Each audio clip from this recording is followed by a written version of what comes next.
Gas সম্পদ, আমাদের পাথর সম্পদ, সব সম্পদের সুরক্ষা নিশ্চিত হবে।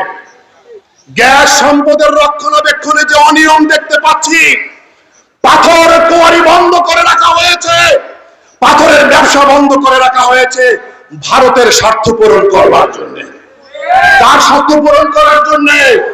আরে 16টা বছর ক্ষমতার চেয়ারে বসে শুধু ভারতের স্বার্থ পূরণ করে গেছে।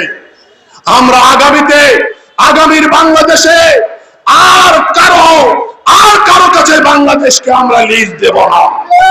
আমরা সিনা টান করে বিশ্ব দরবারে মাথা উঁচু করে দাঁড়াবো। অবিলম্বে গ্যাস সম্পদের রক্ষণাবেক্ষণে আমরা সুস্থ ব্যবস্থাপনার দাবি করছি, এবং পাথর কোয়ারি বারবার দাবি করার পরও খুলে দেওয়া হচ্ছে না।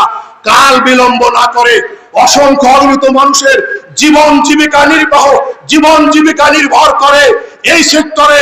অতএব তাদের দিকে মানবিক দৃষ্টিকোণ থেকে তাকিয়ে পাথর কোয়ারি, পাথর ব্যবসা খুলে দিন এবং গণমানুষের দাবি আপনারা পূরণ করে নিন।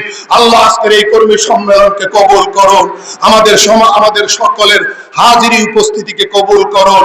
ওয়া আখিরু দাওয়ানা আলহামদুলিল্লাহি রাব্বিল আলামিন।